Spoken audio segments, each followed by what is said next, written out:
Guys welcome back to super fast English academy. दोस्तों, इस video के अंदर आज स्पेशली आपके लिए 15 क्वेश्चंस का टेस्ट होगा आज। और कल आपने बहुत बेहतर किया था, तो कल का भी वीडियो, इससे पहले जो 15 क्वेश्चंस है वो आप देख लीजिएगा। और उसके बाद आज आपको नेक्स्ट जो क्वेश्चन है वो स्टार्ट हो रहे हैं, तो इनको आपको अच्छे तरह से अटेम्प्ट करना है और सभी ऑप्शंस को मैं आपको एक्सप्लेन करूंगा और बहुत ज़्यादा जानकारी आपको सीखने को यहाँ पर मिलेगा। ठीक है, तो जो भी आप पढ़ रहे हैं, याद कर रहे हैं, उन सभी को आप यहाँ पर थोड़ा सा ध्यान करिएगा और गलत जो है कम से कम करिएगा।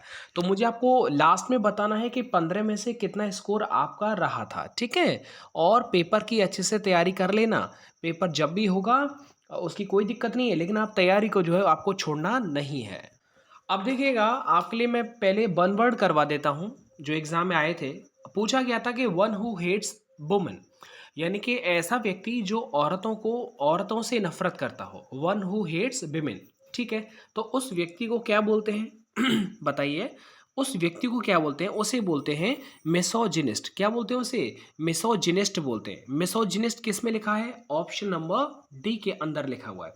अब सर बाकी और हैं, उनके बारे में क्या बताइए। एक है इसमें मिसोगेमिस्ट। ए वाला जो है उसका मतलब समझिएगा, वो है मिसोगेमिस्ट। मिसोगेमिस्ट का मतलब होता है जो विवाह से हेट करता हो, कि भाई मुझे शादी नहीं करनी है।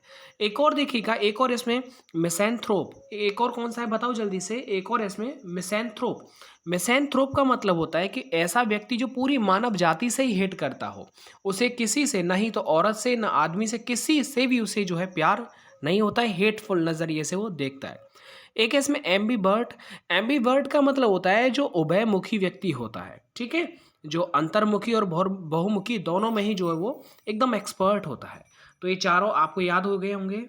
आगे देखिएगा, आगे लिख रहा है one who can not be corrected, यानी कि जिसे सही नहीं किया जा सकता, जिसे करेक्ट नहीं किया जा सकता। बताओ उसे क्या बोलते हैं? उसे बोलते हैं इनकॉरिजिबल, यानी जिसे, देखो इसमें करेक्ट वाली वही आ गई ना, स्पेलिंग CORR वाली, तो उसे बोलते हैं इनकॉरिजिबल। बाकी जो बचे उन्हें आप देखिएगा। एक और इसमें लिख रहा है कि हार्डन्ड।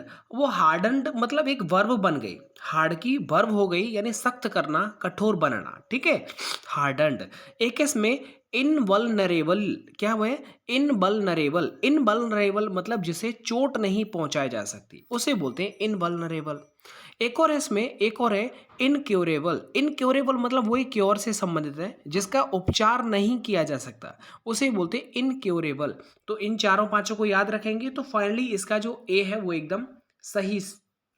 आगे देखिएगा, आगे है कि अ school boy who cuts classes frequently is. ऐसा ऐसा कोई लड़का जो लगातार बहुत जल्दी जल्दी क्लासेस को बंक मारता रहता है, पढ़ने नहीं जाता, बीच में छुट्टी उट्टी करता रहता है बीच में। तो ऐसा आपने भी किया होगा। तो ऐसे व्यक्ति को बोलते हैं ट्रॉन्ट। क्या बोलते हैं उसे? क्या बोलते हैं उसे? उसे ट्रॉन्ट बोलते हैं, यानी कि बी वाला है वो एकदम सही है, उसे ट्रॉन्ट बोलते हैं। ट्रॉन्ट से आप थोड़ा ऐसे याद कर लीजिएगा, जो तुरंत तैयार हो जाए। किसी के दोस्त का कॉल आया, उसने बोला आ जाओ, तो ओके तुरंत, तो वो क्या ना, एकदम तुरंत है। तो तुरंत मतलब ट्रॉन्ट, तो TRUENT, ट्रॉन्ट। ठीक है, जो बहुत जल्दी जो है वो तैयार हो जाता है, गैर हाजिर रहने वाला, उसे बोलते हैं। एक और देखिएगा, एक है इसमें सिकफेंट। पहले वाला जो है वो है सिकफेंट। अब सर जी ये क्या है? सिकफेंट क्या होता है? सिकफेंट का मतलब होता है जो चापलूस होता है, चमचागिरी करता है। जैसे देखा होगा नेता लोग होते हैं, उनके बहुत सारे सिकफेंट होते हैं, चारों तरफ सिकफेंट होते हैं। अब वो कहीं पर भी कोई सपोज करो कोई काम नहीं हो रहा, तो उनके चमचे आ जाएंगे और वहां पर हो हल्ला स्टार्ट कर देंगे। अंडरस्टैंड? तो उनकी नजर में सब कुछ, उनके जो लीडर है वो बिल्कुल सही है, तो वो सिकफेंट होते हैं। उन व्यक्ति को सिकफेंट बोलते हैं जो चापलूसी करता हो, जो चमचागिरी करता हो। ठीक है भाई, चाहे वो राजनेताओं का हो, चाहे किसी पार्टी का हो, या फिर कोई भी हो। अच्छा, आगे बात करते हैं। एक में एक और देखिए, एक है इसमें मार्टिनेट। क्या है? मार्टिनेट। अच्छा, मार्टिनेट क्या होता है सर जी? देखो, मार्टिनेट बोले तो यानी कि कठोर अनुशासक, यानी ऐसा व्यक्ति जो जो अनुशासन में बिल्कुल भी जो है कमी नहीं देखना चाहता। जैसे सपोज करो स्कूल के अंदर PTI सर रहते थे, अगर स्कूल में आपने कुछ भी गड़बड़ किया तो पीटीआई सर आकर के आपको पिटाई लगाते थे, उन्हें सिर्फ डिसिप्लिन से मतलब। ऐसे आर्मी के अंदर, तीनों फोर्स के अंदर भी यही सब देखने को मिलता है। तो अगर कुछ गलत करेंगे तो वो आपको मार लगाएंगे। क्या? मार्टिनेट। तो समझ लेना, मार्टिनेट बोले तो मार्टिनेट होता है। मार्टिनेट का मतलब होता है कि जो अनुशासन से बहुत प्यार करे, कठोर अनुशासक, उसे बोलते हैं। एक और देखिए, एक और इसमें डिफीटिस्ट। तो डिफीटिस्ट क्या होता है? डिफीटिस्ट होता है जो जल्दी हार मान जाए। कि जैसे आप रनिंग कर रहे हैं और आपको जो है 6.5 मिनट में या 6 मिनट में 1600 मीटर निकालना है, और आपकी जो है सांस फूलने लग रही है, आप एकदम हार मान के, नहीं मुझसे नहीं हो पाएगा। आप रात में पढ़ रहे हैं, 12 बज गए, यार अब नहीं मैं पढ़ सकता, तो खुद ही हार मान मान लेने वाला व्यक्ति, उसे बोलते हैं डिफीटिस्ट। क्या बोलते हैं उसे? डिफीटिस्ट। चारों याद हो गए? याद कर लीजिएगा। आगे देखिएगा, आगे है इसमें detailed plan of a journey. बड़ा ही अच्छा है, बहुत अच्छा है। देखो सभी के सब मैंने बहुत अच्छे ही यहाँ पर ले रखे हैं, तो आप ट्राई करते जाइएगा। फालतू की कोई बातचीत इस वीडियो में बिल्कुल होने वाली नहीं है। Detailed plan of a journey, जैसे आप कहीं की कोई यात्रा बना रहे हैं और उस यात्रा से पहले भाई पूरी रूपरेखा बनाएंगे ना। आपको सपोज को कैला देवी यात्रा जाना है हमारे राजस्थान में। हमारे जो ईस्ट हैं, जो हमारे जो जो हमारे गॉड हैं, वो कैला माँ है। ये मैं सच भी बोल रहा हूँ। अब क्या, जैसे हमें आगरा से और राजस्थान कैला माता के पास जाना है यात्रा के लिए, तो पूरा प्लान बनाएंगे कहाँ से कहाँ पर रुकना है, कितने रात में ये दूरी पैदल जो है जाकर के प्लीग्रिज्म होते हैं ना, पैदल यात्रा करने वाले, तो वही होते हैं। तो अब पूरा प्लान, रूट मैप बनाएंगे, कहाँ पर रुकना है, कहाँ पर खाना खाना है, कहाँ पर सोना है, तो वही सब होता है। तो detailed plan of a journey, उसको हम क्या बोलते हैं? ये बड़ा अच्छा है, यानी कि यात्रा संबंधी योजना का पूरा वृतांत, उसे बोलते हैं आइटिनरी। क्या बोलते हैं उसे? आइटिनरी बोलते हैं उसे भाई। ये सी वाला जो है इसका राइट आंसर है, आइटिनरी बोलते हैं। ITINER, itinerary. पूरी यानी पूरी यात्रा का एकदम पूरी यात्रा का पूरा वृतांत। ठीक है सर जी, याद हो जाएगा। यात्रा संबंधी योजना कोई भी है उसे। एक है इसमें ट्रैवल किट। ट्रैवल किट क्या होता है पता है? यात्रा संबंधी कोई सामान होता है आपका, खाने पीने का, या फिर आपके बैग है, या फिर उसमें कैमरा पड़ा हुआ है, वो सब ट्रैवल किट के अंदर ही वो सारी चीजें होती हैं। एक इसमें शेड्यूल। शेड्यूल का मतलब होता है कोई कार्यक्रम है, कोई अनुसूची है, उसे बोलते हैं शेड्यूल। एक है इसमें ट्रैवल लॉग। क्या है इसमें? ट्रैवलॉग। ट्रैवलॉग पता है? अरे वही लॉग होता है ना, लॉग, डायरी वगैरह लॉग होता है जिसमें आप पूरी चीजें लिखते हैं। तो ट्रैवलॉग का मतलब होता है कि ऐसी कोई भी जिसमें यात्रा का पूरा डिस्क्रिप्शन लिखा हो, कि आप पहली रात कहाँ सोए थे, कितनी किलोमीटर की यात्रा आपने चली थी, तो पूरी मतलब पूरी एक तरह से समझ लो पूरा यात्रा का आप ऑटोबायोग्राफी लिख रहे हैं। ठीक है, तो वो ट्रैवलॉग होता है। तो इन चारों को मैंने एलिमिनेट करके आपको समझा दिया। अब सर मेहनत आपको करना है, आप उन्हें नोट करो कैसे भी करके, या फिर आप थोड़ा सा मेमोराइज करो, इनको याद हो जाएंगे। स्टीलिंग ऑफ आइडियाज और राइटिंग्स ऑफ समवन एल्स, यानी कि ऐसे समझो कि कोई व्यक्ति, किसी ने कोई किताब लिखी है और उसी किताब को वो उसने नोट्स बनाना स्टार्ट कर दिया, और उसी किताब को छाप दिया अपनी कॉपी में, और वही किताब उसने अपने नाम से लॉन्च करवा दी, यानी कि पब्लिश करवा दी। समझ रहे हैं आप मेरी बात को? तो यानी कि किसी के आइडिया को, किसी की राइटिंग्स को, कुछ किसी ने कोई किताब बनाई है और वही आप लिखा करके कॉपी पेस्ट कर करा करके, और वो आपने किताब तैयार कर दी। तो ये पता है क्या होता है? बताओ जल्दी से, उसे क्या बोलते हैं? ये चार सारी चीजों को याद करना, उसे बोलते हैं प्लेगियरिज्म। क्या बोलते हैं उसे? प्लेगियरिज्म। प्लेगियरिज्म का मतलब होता है साहित्य की चोरी कर लेना, मतलब आपका जो सी है वो एकदम सही हो जाएगा। एक है इसमें स्केप्टिसिज्म। बड़ा ही अच्छा स्पेलिंग है, देखो। स्केप्टिसिज्म का मतलब होता है कि अविश्वास, जो विश्वास नहीं कर सकता हो, जो हमेशा डाउट में रहता हो, किसी भी चीज के बारे में डाउट रहता है, शंका रहती है। अंडरस्टैंड कि भाई पता नहीं वो गाड़ी खराब थी, या पता नहीं वो उस गाड़ी से वो जो लड़का गया है भरतपुर के लिए, पता नहीं पहुंचा है कि नहीं पहुंचा है। तो एक तरह से अविश्वास है, विश्वास नहीं है। उसने बोला हाँ मैं पहुंच गया हूं, अब विश्वास ही नहीं हो रहा है कि ससुरा गाड़ी तो हमारी खराब थी, अब पहुंच कैसे गया। तो उसे बोलते हैं स्केप्टिसिज्म। एक है इसमें मैस्मरिज्म। अच्छा सर जी, मैस्मरिज्म आपने खूब पढ़ा होगा, मैस्मराइज कर देना, वही है ये मैस्मरिज्म। मैस्मरिज्म का मतलब होता है एक तरह से, क्या होता है, अरे यार क्या बोलते हैं उसे, वशीकरण। समझ रहे हैं आप? जैसे या फिर संमोहन करना, उसे बोलते हैं मैस्मरिज्म। अरे आपके सामने कोई व्यक्ति हो, कोई जादूगर आ गया, और वो उसने एकदम आपको अपने अपने अंडर में कर लिया, अपने कंट्रोल में कर लिया है ना, आपके ऊपर एकदम वशीभूत हो गया, वशीकरण कर लिया, तो क्या होता है, मैस्मरिज्म होता है। एक है इसमें ऑटिज्म। ऑटिज्म क्या होता है गुरुजी? देखो मैं बताता हूँ, ऑटिज्म होता है एक तरह से AUTISM। ऑटिज्म भाई एक बड़ी बीमारी होती है। इसका मैं एक शब्द होता था, उसे बोलते हैं जो अपने आप में ही व्यस्त रहता हो, यानी कि स्वलीनता। ऑटिज्म का मतलब होता है स्वलीनता। सर जी ये क्या होता है? ये बहुत बड़ी बीमारी होती है, यानी ऐसा कोई व्यक्ति जिसे ऑटिज्म, यानी उसे बोलते हैं ऑटिस्टिक। ऑटिस्टिक बोलते हैं उस पर्सन को, और इस बीमारी को बोलते हैं ऑटिज्म। अंडरस्टैंड? तो ऑटिज्म क्या होती है, या फिर ऑटिस्टिक वो व्यक्ति क्या होता है जिसे ये बीमारी हो जाती है? वो सिर्फ अपने आप में ही मस्त रहता है, उसे पब्लिक से कोई मतलब नहीं। अरे ऐसे समझो, जैसे रोड पर आप जाते हैं तो जो भिखारी होते हैं या फिर बहुत पागल होते हैं, उन्हें सिर्फ अपने आप से मतलब है, दुनिया क्या कर रही है, कौन क्या बोल रहा है, लड़ाई हो रही है, झगड़ा हो रहा है, उन्हें कोई मतलब नहीं है। जैसे दारू, जो ड्रिंकर्ड होते हैं, उन्होंने दारू पी लिया, एकदम पौआ पी करके बुलवंशी वारे की जाए, उन्हें कोई मतलब नहीं होता है कि कौन किसको कौन ज्ञान दे रहा है, कौन क्या बोल रहा है, उन्हें तो बस अपनी मस्ती में मस्त रहना है। तो दारू का एग्जाम्पल एक अलग है, अंडरस्टैंड?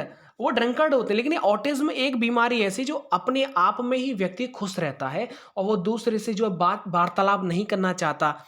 ठीक है सर जी, तो वो होता है ऑटिज्म। आप थोड़ा गूगल पे पढ़ लेना, मैंने पढ़ा था तो ज़्यादा मैं नहीं पढ़ पाया, लेकिन आप थोड़ा पूरा डिटेल में से पढ़ना, ठीक है? आगे देखिएगा, a person who consumes human flesh. ऐसा सीधी बात, ऐसा व्यक्ति जो ह्यूमन फ्लैश खाता है, यानी मानव के मांस को खा जाता है, उस व्यक्ति को क्या बोलते हैं? उसे बोलते हैं कैनिबल। क्या बोलते हैं उसे? कैनिबल। इन चारों को बताऊंगा, अच्छे स्पेलिंग से चारों के चारों याद कर लेना। कैनिमल मतलब नरभक्षी। कोई भी इंसान इंसान को खाएगा, या फिर कोई जानवर है वो जानवर के मांस को खाएगा, तो उसे बोलते हैं कैनिबल। एक इसमें कार्निवोर। अच्छा सर जी, कार्निवोर क्या होता है? तो देखो मैं बताता हूँ आपको, कार्निवोर क्या होता है। कार्निवोर बोले तो कार्निवोर एक तरह से वो होता है, अरे यार जो क्या बोलते हैं उसे, कार्निवोर एक तरह से मांसाहारी होता है, ठीक है, जो मांस को खाता है, कार्निवोर होता है। एक इसमें हर्बीवोर। क्या होता है? हर्बीवोर जो हरा भरा खाए, यानी शाकाहारी होता है, हर्बीवोर। एक है ओमनीवोरस। ओमनीवोरस का मतलब होता है जो सर्वभक्षी सब कुछ खा जाए। क्या बोलता है? ओमनीवोरस का मतलब होता है सब कुछ खा जाए। ओमनीपोटेंट जिसके अंदर सर्वशक्तिमान, ओमनी प्रेजेंट जो हर जगह विद्यमान रहता है। एक है इसमें कैप्टर। गुरुजी कैप्टर क्या होता है? तो बताता हूं, देखो कैप्टर क्या होता है। कैप्टर यानी कि एक तरह से बंदी बनाने वाला, उसे बोलते हैं कैप्टर। जिसने कैप्चर कर रखा हो उसे बोलते हैं कैप्टर। पकड़ के रखा हो, बंदी बनाने वाला, आपको बंदी बना लिया। आप जैसे ही देखो जेल के अंदर गए और जेल वार्डर जो बंदी रक्षक मिलेगा वो आपको क्या कर लेगा? वो कैप्टर कर लेगा, पकड़ लेगा वो आपको, ठीक है, बंदी बना लेगा। चलो वैसा सब चीजें हो गई। चलो अब आगे बढ़ जाते हैं।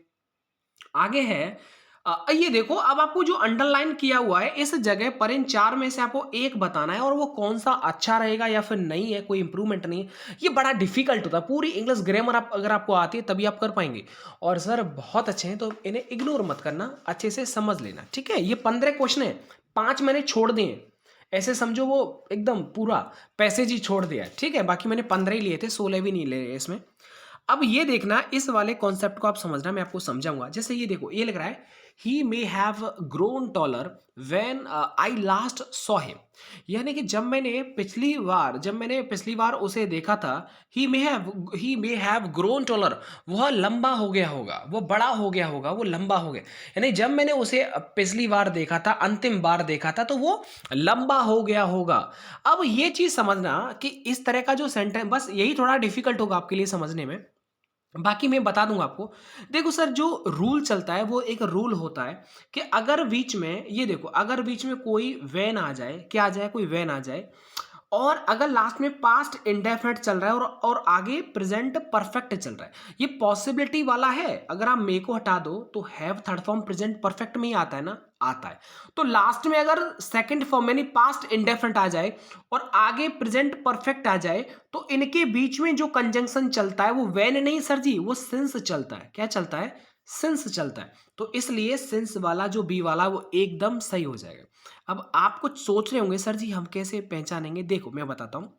सिंस का मतलब होता है जब से, यानी कि जहां पर होगा he may have grown taller since I last saw him, यानी कि जब से मैंने पिछली बार उसे देखा था वो बड़ा हो गया, लंबा हो गया होगा। तो यहाँ पर बीच में जो सेंस आ रहा है वेन का, वो जब से आ रहा है, और जब से के सेंस में आपको याद रखना वहां पर सिंस लगाया जाता है। और सिंस का मैंने बता दिया कि भाई सिंस के बाद पास्ट इंडेफिनिट आएगा और सिंस से पहले प्रेजेंट परफेक्ट आएगा, ये रूल इसका चलता है। अब बाकी आपको परेशानी नहीं होगा। आगे लिखा हुआ है while crossing the highway, highway को क्रॉस करने के दरमियान अ 5 ईयर ओल्ड चाइल्ड यानी 5 साल का बच्चा था was knocked down by a passing car, यानी कि वहां से गुजरती हुई कार ने क्या कर दिया, उसे टक्कर मार दी। और एकदम बच्चा था 5 साल का और वो हाईवे को क्रॉस कर रहा था। अब क्या, कार आई और कार ने उसे टक्कर मार दिया। अंडरस्टैंड? तो नॉक आउट है। अब भाई नॉक आउट जो लिखा हुआ है इसकी जगह पर क्या कोई चेंज हो सकता है क्या? सर बिल्कुल होगा, क्योंकि होता है नॉक डाउन। अगर आप टक्कर मारेंगे तो जायज है जो खड़ा होगा वो नीचे गिर जाएगा, डाउन हो जाएगा। तो उसे यहां पर याद रखना, नॉक डाउन का मतलब होता है टक्कर मारना। क्या होता है? टक्कर मारना, ठोकर मार के किसी को गिरा देना। और नॉकअप का मतलब होता है, नॉकअप, नॉकअप मतलब एक तरह से बेहतर करना, अच्छा करना, नॉकअप करना। तो याद रखना यहाँ पर नॉकडाउन होता है कि टक्कर मार के गिरा देना। वही हाईवे को पार कर रहा था, 5 साल का बच्चा था, कार ने उसे क्या ठोकर मार के गिरा दिया, तो नॉकडाउन हो गया। नॉकअप का मतलब होता है अच्छा करना। आगे बढ़ जाते हैं 24। उम्मीद करता हूं सभी के समझ में आ रहा होगा। इसमें तो आपको भाई ये वाला सवाल तो आप सभी गलत नहीं करेंगे। We are looking forward to see you tomorrow. अब इसका मतलब क्या है कि लुकिंग फॉरवर्ड टू शी, क्या ये सही है? क्या सभी ने एकदम, मुझे पता है 100% बच्चों ने एकदम सही सोच लिया होगा। Sir ji looking forward to see नहीं होता, लुकिंग फॉरवर्ड। बाकी जो देखो लुकिंग फॉरवर्ड, अब कुछ यहाँ पर कुछ गलती नजर आ रही है क्या आपको? सोच के बताओ, सोच के बताओ, कुछ तो गलती हुई है। तो याद रखना इस जगह हो जाएगा looking forward to seeing you. तो याद रखना इसमें हमेशा लुकिंग फॉरवर्ड टू, इसे पूरे को याद करो और इसके तुरंत बाद वर्ब की फर्स्ट फॉर्म के साथ आईएनजी आती है, यानी कि लुकिंग फॉरवर्ड टू के बाद जीरंड चलता है भैया। तो लुकिंग फॉरवर्ड टू के बाद क्या चलता है? जीरंड चलता है, आईएनजी वाला। तो इसलिए सी वाला राइट आंसर हो जाएगा। अब सर जी ऐसे और भी बता दीजिएगा जिनके बाद जीरंड चलता है। तो ये जैसे आप देखिएगा लुक फॉरवर्ड टू हो गया, वैसे ही विद अ व्यू टू भी होता है। एक्चुअल में बच्चा क्या सोचता है कि सर जी टू आ गया तो इसके बाद वो इन्फिनेटिव सोच लेता है, यानी टू के बाद तो बर्फ की फर्स्ट फॉर्म आती है, तो वो कभी गलत इसे करता ही नहीं है। जबकि जिन्होंने पढ़ रखा है तो वो तो इसे सही करेंगे। तो लुक फॉरवर्ड टू हो जाएगा, विद अ व्यू टू हो जाएगा। इन सब के बाद क्या आता है? जीरंड आता है, याद हो जाएगा। अरे with a view to, look forward to, addicted to, averse to, accustom to, habituated to, इन सब के बाद जीरंड आता है। भले टू है, टू के बाद यहां पर जरूरी नहीं कि भाई इसके बाद बर्फ की फर्स्ट फॉर्म आए। आगे बढ़ जाओ। सॉरी। आगे देखो, the clients are waiting outside since morning, यानी कि जो क्लाइंट्स हैं वो बाहर सुबह से ही इंतजार कर रहे हैं। And will continue to wait, और वो लगातार इंतजार करेंगे अंटिल यू मीट देम, जब तक तुम उनसे मिल नहीं लेते हो तब तक जो क्लाइंट हैं वो बाहर, यानी कि वो जो है सुबह से इंतजार कर रहे हैं और करेंगे भी जब तक तुम उनसे नहीं मिल लेते हो। अब सर जी एक चीज बताओ, यहां पर मैं थोड़ा इसे ऊपर कर लेता हूं। यहाँ पर देखो सिंस और टाइम दे रखा है। जब भी कभी सिंस फॉर टाइम दिया हो ना, तो याद कर लिया करो कि उसमें जो टेंस चलेगा वो प्रेजेंट परफेक्ट कंटिन्यूअस चलेगा। यानी कि यहाँ पर ये जो चलेगा वो चलेगा हैव बीन वेटिंग। कौन सा चलेगा? हैव बीन वेटिंग चलेगा। भाई हैव बीन वेटिंग वाले में तो सिंस फॉर टाइम आता है। अब आप ये कहेंगे गुरुजी वर वेटिंग कर दे, तो नहीं। देखो वॉज, वर, आईएनजी के साथ में कभी सिंस फॉर टाइम नहीं आता। Since for time always comes for has, have, been plus ING. तो बी वाला राइट आंसर हो जाएगा। ये तो समझ में आ गया होगा आपके। हाँ एक चीज और देखो, पिछली बार पूछी गई थी, वो बच्चे गलत करके आए थे। अंटिल की स्पेलिंग आप याद रखना, अंटिल में हमेशा एक एल आता है, जबकि अगर आपको टिल लिखवा दिया जाए तो टिल में डबल एल आता है। आगे देखिएगा 27। During his long discourse he did not touch that point. अब इस पूरे को समझ करके आपको ये समझना होगा कि इसमें क्या गलती है। ओ भाई गलती मत करना। तो during his long discourse he did not touch that point, यानी कि ड्यूरिंग हिज लॉन्ग डिस्कोर्स। अच्छा ये डिस्कोर्स क्या होता है? डिस्कोर्स होता है एक तरह से कोई भी किसी विषय पर गंभीर चर्चा चल रही है, पूरा लंबे चौड़े भाषण चल रहे किसी पॉइंट के मुद्दे के ऊपर कि साहब बीजेपी हार गई। अंडरस्टैंड? अब यहाँ पर समझो किसी पॉइंट के ऊपर के क्यों या फिर कैसे, इन सारे पॉइंट्स पर थोड़ा चर्चा हो रही है। तो ड्यूरिंग हिज लॉन्ग डिस्कोर्स यानी कि एक लंबी चर्चा के दौरान he did not touch that point. तो टच की जगह पर आपको बताना है, टच की जगह पर क्या जाएगा बताओ? टच अपॉन आना चाहिए। क्या होना चाहिए? टच अपॉन आना चाहिए। बिकॉज बिकॉज टच अपॉन का मतलब होता है जिक्र करना या फिर मेंशन करना, यानी कि एक लंबी चर्चा के दौरान भी उसने उस पॉइंट को क्या है टच नहीं किया, यानी उसके उस पॉइंट के बारे में उसने कोई जिक्र नहीं किया, मेंशन नहीं किया। अंडरस्टैंड? तो टच अपॉन होता है, टच अपॉन का मतलब होता है किसी चीज के बारे में जिक्र करना, बातचीत करना, तो वो टच अपॉन हो जाएगा। ठीक है, इन सबको याद कर लेंगे। आगे देखिएगा, they could not tell me, वो मुझे नहीं बता सके, why did he not eat his lunch, यानी कि उसने उसके लंच को क्यों नहीं खाया था, वो मुझे नहीं बता सके। अब यहां पर एक चीज बताना आपको कि वाई डिड ही नॉट ईट, इस जगह पर आपको बताना है कि इस जगह पर क्या कोई इन चारों में से हो सकता है कि सर बिल्कुल होगा। अगर कोई डब्ल्यू एच आ रहा है तो लास्ट में सर जी क्वेश्चन मार्क तो आना चाहिए था। अब क्वेश्चन मार्क तो नहीं आया, इसका मतलब ये हो गया कि बीच में जो डब्ल्यू एच होता है ना सर जी, ये कंजंक्शन होता है। क्या होता है? ये कंजंक्शन होता है। और बीच में जब भी कभी सर जी बात समझ में नहीं आई हमारी, दोबारा बताना। जैसे अगर बीच में डब्ल्यू एच आ गया, वाई वॉट वेयर कुछ भी आ जाए, उसके जब ये देखो लास्ट सेंटेंस में कोई क्वेश्चन मार्क तो नहीं है, अगर नहीं हुआ तो याद कर लेना बीच में जो ये डब्ल्यू एच दे रखा है ना, इसके बाद तुरंत सब्जेक्ट आता है। इसके तुरंत बाद क्या आता है? सब्जेक्ट आता है। जैसे आपने इनडायरेक्ट में देखा होगा, है ना, जो आप इंटरोगेटिव वाले बनाते हैं तो उनमें इफ वेदर के बाद या डब्ल्यू एच के बाद तुरंत सब्जेक्ट आता है, तो वैसे ही यहां पर हुआ। तो अगर सब्जेक्ट आएगा तो वाई के बाद सब्जेक्ट लगाओ ही, फिर हो जाएगा डिड नॉट ईट। तो यहां पर देखो वाई के बाद सब्जेक्ट है नहीं, ये तो नॉट है, ये गलत हो जाएगा। यहां पर देखो वाई के बाद हैड है, नो, गलत, ये भी गलत, इसलिए आपका ये वाला ठीक हो जाएगा। ठीक है, तो बी वाला एकदम राइट हो जाएगा। आगे देखिएगा, आगे और भी क्वेश्चंस आ चुके हैं। He who will bid the highest will get the product, यानी कि वो ये करा है कि माफी चाहूंगा, who who will bid the, bid का मतलब क्या होता है? बिड का मतलब होता है एक तरह से बोली लगाना।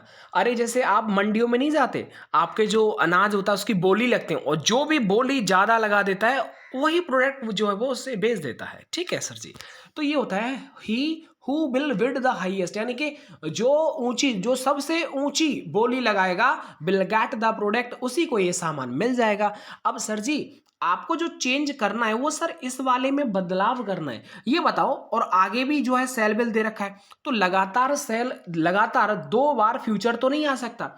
अब देखो एक तो फ्यूचर बिल यहां पर आ गया और एक बिल यहां पर आ गया, या फिर 2 बार सेल हो, या फिर सेल हो या बिल हो, या फिर बिल हो या सेल हो, तो लगातार दो ये नहीं आते एक सेंटेंस में, इस तरह से इस्तेमाल नहीं कर सकते। तो ऐसे में अब आपको एक बिल जो वो हटा देना है, तो ये बताओ आप इसको तो हटा नहीं सकते क्योंकि चेंज तो सिर्फ आपको यहीं पर करना है, तो भैया इस बिल को हटा दो, आप क्या दिक्कत पड़ रही। तो बिल को हटा देंगे तो ये क्या हो जाएगा बताओ? हु बिड्स हो जाएगा, क्योंकि ही के साथ आपको पता है ना बिल यहां से हट जाएगा, तो ही के अकॉर्डिंग बिड है फर्स्ट फॉर्म है, तो इसमें एस लग जाएगा, तो ये हो जाएगा हु बिड्स द हाईएस्ट। तो इसलिए ए वाला राइट आंसर हो जाएगा।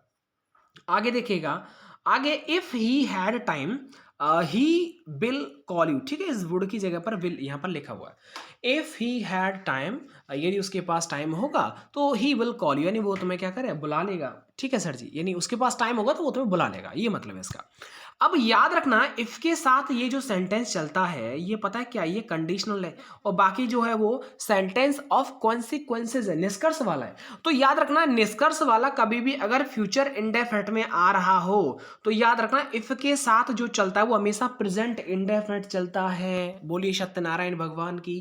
तो इसलिए प्रेजेंट इंडेफिनिट के लिए मुझे पता है वर्ब की फर्स्ट फॉर्म ही आती है, क्योंकि बुड तो आपको पता है पास्ट में आता है, बुड पास्ट में आता है, और क्योंकि सी वाला प्रेजेंट है तो इसलिए नो इंप्रूवमेंट की तो कोई जरूरत है ही नहीं। तो इसलिए क्योंकि वो गलत है इसलिए नो इंप्रूवमेंट तो हो ही नहीं सकता, उसमें तो चेंज करना ही करना है। तो इस हेड की जगह है। सर जी बात समझ में नहीं आई, दोबारा बताओ। जैसे ये समझो कोई कंडीशनल है और लास्ट में जो ये देखो सब्जेक्ट है ना, इसके बाद जो सेंटेंस स्टार्ट हो रहा है वो फ्यूचर इंडेफिनिट है, तो ये वाला जो बनेगा इफ के साथ वाला वो प्रेजेंट इंडेफिनिट बनेगा।